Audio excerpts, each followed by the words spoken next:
to Canada and down to Florida okay without getting too confused in between. It's one of the weirdest pieces of information we have on our tour, hands down.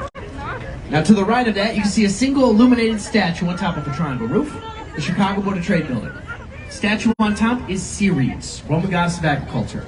That's C-E-R-E-S, same Latin root as cereal or cerveza. Now very famously, that statue doesn't have a face. Back when it was built in 1930, that was the tallest building in Chicago. Held that record for 30 years. Both of those facts are true. But sometimes they get stretched into a story about how the architect never thought buildings would be taller than it. So he didn't bother carving a face into a statue. No one's going to get close enough to see. It's a fun story, but it's not true. Real reason that statue doesn't have a face is because that's not the style of Art Deco. For example, think of the Oscar statue, and how creepy that guy would look if they gave him a face. It'd be weird. They'd leave it blank intentionally. That's the style of Art Deco.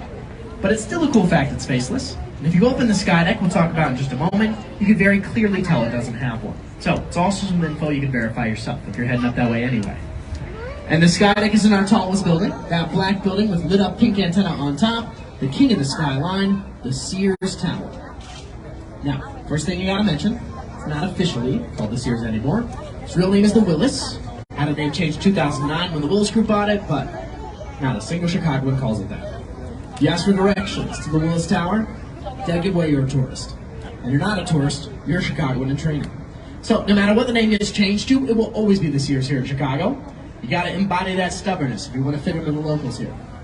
Back when it was built in 1974, tallest building in the world. Held that record for 23 years.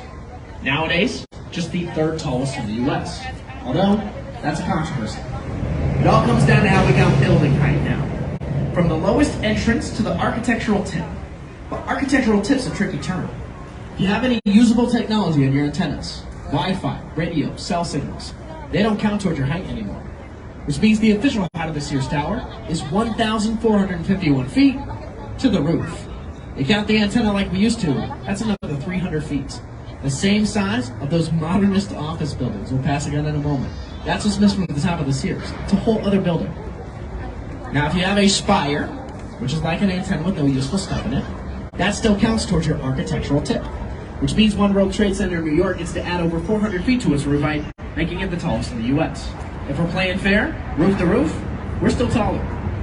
Unfortunately, not how we count. But also hard to bat at One World Trade Center. So, top 3 ain't bad. We'll take third place. And we got a great picture of our king and our queen, our royal couple, coming up here on the right. This is one of my favorite spots on the tour.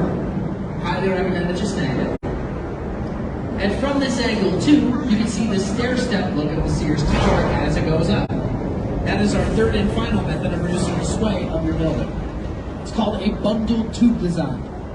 Two guys that designed this building, Bruce Graham and Fosler Kahn, sat down to talk about what it should look like. They were in a diner, so no pencil or paper on hand. Instead, they pulled out a package of cigarettes.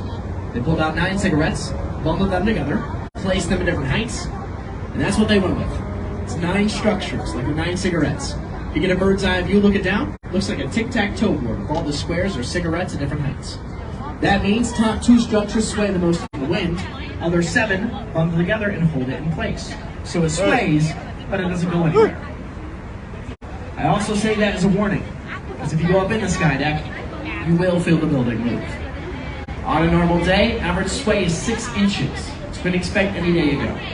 But on our windiest day, it can sway up to 18 inches in any direction, a total of 3 feet. So you're probably going to feel a move, especially on the elevator ride up. Keep in mind it's built down. Don't need to freak out too much. It is our tallest observation deck. You go up over 1,000 feet in the air. You can see 4 states: Indiana, Illinois, Michigan, and Wisconsin. And if you're a brave soul, braver than I am, you can also choose to go out on those glass boxes attached to the side called the ledge. There are 5 of them. Keep in mind, even with a crack in the glass, these boxes can support the weight of multiple elephants. And that's with a crack, which doesn't really happen. So if you do head up there, you got nothing to worry about. But you also got nothing to prove. Keep that in mind. If you look up now, you can see lights on the undersides of those boxes. You can go out on those. That's the ledge experience. An add-on to the sky deck, which also means you can do the sky deck without doing the ledge. Keep that in mind too. Now some people ask which is better, the sky deck from the Sears or the 360 from the Hancock building, our 2 main observation decks. We're going to break them both down so you can make the best decision for your own preferences. The sky deck here is the tallest and furthest removed from the city, which means every building you're looking for is out one side. If you're going for the skyline photo, it's the better option. But that also means out the three sides that don't have the skyline, it's pretty boring. There's nothing to see. The Hancock building's more centrally downtown, so you don't get that one unified skyline photo at any side, but you do see something interesting out each and every side. If you want to see more of Chicago, you can see more from the 360. So those are your trade-offs. Personally, I like the 360 a bit more. Oh, hey, Also, from the Hancock building, you're not going to get those glass boxes called a ledge. You get a row of windows called a tilt. You stand looking outside of those windows, they hydraulically tilt you 30 degrees looking towards the ground. It's only about 2 minutes long. If you're afraid of heights, it's not too bad. I'm afraid of heights. I did it. Never doing it again, but I did it. And if you're looking for the scariest thing you can do in our city, it's that. But some people prefer a nice, relaxing night indoors with some food and some drink instead. If that's more your speed, here's some insider info. On the 95th and 96th floor of the Hancock building is the Signature Room and Lounge. It's a restaurant and a bar above the observation deck. With reservations, you can go up there, get the same view you get from the observation deck. You're not paying just for it. You're having a bite to eat, something to drink. 2 birds, 1 stone. Okay. And the women's restroom up on the 96th floor has a window with the best view of Chicago you can get. Allegedly, men's bathroom has a brick wall instead. So, sorry fellas, not quite the same. But in the main eating area, you're gonna get the same view. So, maybe we're taking advantage of, if you want to multitask, do a couple of things at once during a quick trip to the city. Now, if you want to get out and see that nightlife, like I recommend, I also recommend you do our public transportation to do it. It's very consistent. Over half of our population uses it day to day. It is called the L, short for elevated train track. That track comes together on the right to make a giant loop.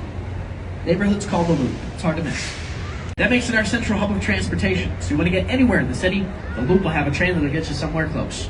$2.50 for a single ride, $5 for limited use of 24 hours. It's a summer promotion and a steal we're taking advantage of. And if you need train recommendations, directions, anything, come find me. I can help. The Loop also has a good theater district for musicals and shows, but almost zero nightlife. It's where most of our offices are. So after 5 o'clock, it's pretty abandoned. So I always recommend if you do want to see a show, instead, hop on the Brown Line, head up to Old Town and see a Chicago improv show, which is what we're known for. It's the art of creating comedy on the spot. The famous institution up there is the Second City. All sorts of hilarious alumni come from there, like Bill Murray, Tina Fey, Chris Farley, Stephen Colbert, Amy Poehler, Jason Sudeikis, me. We're not all Bill Murray, but shows are happening nightly, and last call up there is 4 o'clock in the morning. So if you want a nightlife, Old Town's one of the best neighborhoods to check out. You can go